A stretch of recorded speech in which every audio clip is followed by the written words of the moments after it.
Que Dieu te bénisse. Aujourd'hui encore, dans Enseigne-toi, prends le temps d'être enseigné pour pouvoir connaître Dieu, te permettre de pouvoir saisir les profondeurs de la parole de Dieu. Dieu, il s'apprend. La parole de Dieu, elle s'enseigne. Il est important pour toi de connaître comment certaines choses se font. Cela te facilitera de pouvoir connaître Dieu et de vivre avec Dieu. Dieu est puissant. Dieu est glorieux.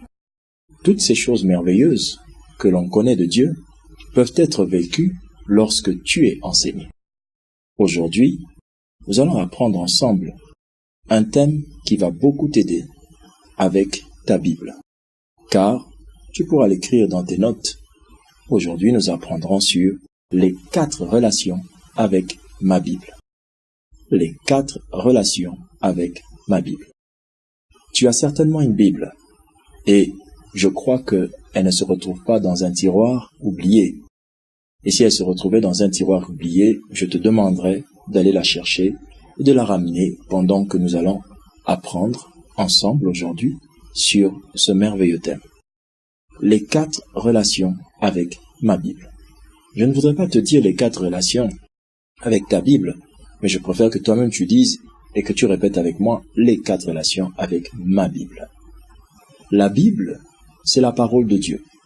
Pour être plus clair, la Bible contient la parole de Dieu. C'est un livre de 66 petits livres contenus dans la Bible. Tous ces livres rassemblés sont séparés en 2. Une partie dans l'Ancien Testament et une partie dans le Nouveau Testament. Ces 2 parties ensemble forment la Bible. Le Nouveau Testament n'est qu'une partie de la Bible. L'Ancien Testament n'est qu'une partie de la Bible. Tu mentionnes et tu sais que la Bible est la Bible lorsque les 2 parties sont ensemble. Les 4 relations avec ma Bible. C'est-à-dire les 4 relations avec ma Bible en commençant de la Genèse à l'Apocalypse. Ce livre, la Bible, est un livre comme tout autre livre parce qu'il est sur du papier. Mais lorsque on regarde le contenu, ce qu'il y a dedans, la Bible devient la parole de Dieu parce qu'elle contient la parole de Dieu. Et ce qu'il y a dedans, c'est ce qui fait la puissance de ce livre. La Bible donc, par rapport à ce qui est dedans, n'est pas comme les autres livres. Il devient un livre spécial, un livre particulier.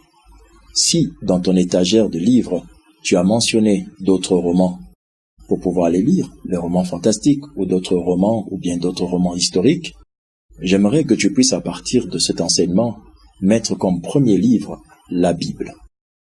Voici les 4 relations que tu devrais avoir avec la Bible. Première relation. La lecture silencieuse. La lecture silencieuse est le premier contact que tu as avec ta Bible. Lorsque tu prends ta Bible, la première chose que tu dois faire avec ta Bible, ce n'est pas la pager, ni même regarder de quoi elle est faite, mais c'est plutôt la lire. C'est pourquoi la première relation que tu as avec ta Bible, c'est la lecture silencieuse. C'est quoi la lecture silencieuse? La lecture silencieuse, c'est lorsque tu ouvres ta Bible et que tu tombes, par exemple, dans le livre de Jean, et que tu commences à lire le livre de Jean dans ton cœur. C'est-à-dire, ta bouche est fermée, mais dans ton cœur, tu es en train de lire. Quand tu lis dans ton cœur, c'est ce qu'on appelle une lecture silencieuse. Elle est très importante. Elle est capitale. Elle peut t'aider à grandir avec Dieu. Je vais te donner quelques conseils concernant la lecture silencieuse pour t'encourager, te booster à lire davantage la Bible de manière silencieuse. Premièrement,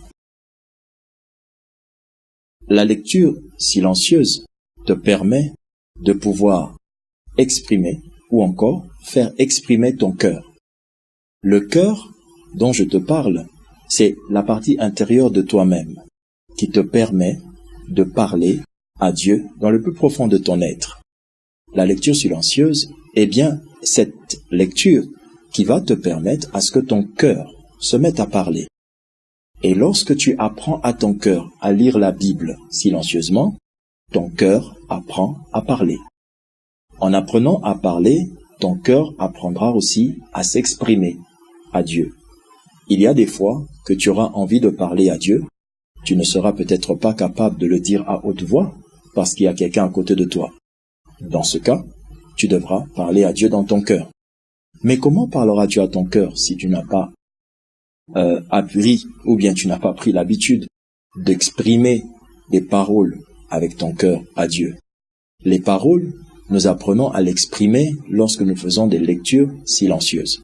Ce sont les lectures silencieuses qui nous permettent d'apprendre à notre cœur de s'exprimer. Voici le premier avantage. Le deuxième avantage, la lecture silencieuse te permettra de connaître ta voix et de reconnaître la voix du Saint-Esprit. C'est-à-dire, il y a une différence entre connaître et reconnaître. Tu dois connaître ta voix. À force de lire la Bible silencieusement, ton cœur parle. Et à force de parler dans ton cœur, tu apprends à écouter dans ton intérieur la voix de ton cœur. En faisant cela, tu apprendras à connaître ta voix, à discerner ta voix, ce qui te permettra, plus tard, à reconnaître la voix du Saint-Esprit. La plupart d'entre nous, nous écoutons le Saint-Esprit, mais nous ne faisons pas attention. Nous ne savons pas le reconnaître, nous ne savons pas discerner. Et ce qui fait que quelqu'un arrive à discerner la voix du Saint-Esprit, c'est parce qu'il prend le temps à faire des lectures silencieuses. Les lectures silencieuses te permettent à entendre la voix de ton cœur et après à discerner ta voix de la voix du Saint-Esprit. Reconnaître, allais-je dire, la voix du Saint-Esprit par rapport à ta voix. Voilà le second avantage de la lecture silencieuse. Troisièmement, la lecture silencieuse te permet de graver dans ton cœur ce que tu es en train de lire, car tu lis en voyant avec tes yeux, mais dans le cœur, lorsque tu fais une lecture silencieuse de la Bible, cette lecture silencieuse grave dans ton cœur les paroles que tu es en train de voir dans ta Bible. La Bible ne doit pas rester, les paroles de Dieu que tu lis dans la Bible ne doivent pas rester dans la Bible, elles doivent entrer dans ton cœur. Et elles entrent dans ton cœur, ces belles paroles du Seigneur, lorsque tu es en train de faire des lectures silencieuses. Ces lectures silencieuses gravent la parole de Dieu dans ton cœur. La parole de Dieu dit, dans les psaumes, au chapitre 4, versets 4 à 5, « Sachez que l'Éternel s'est choisi un homme pieux. L'Éternel entend quand je crie à lui. » Point. Verset 5, « Tremblez et ne péchez point. Parlez en vos cœurs sur votre couche, puis taisez-vous. L'Éternel entend. Point. Tremblez et ne péchez point. Parlez en vos cœurs sur votre couche. » Ce texte te montre que dans la relation avec Dieu, tu devras apprendre à faire parler ton cœur. Et ce cœur apprend à parler lorsque tu lis la Bible silencieusement. C'est ta première relation avec la Bible.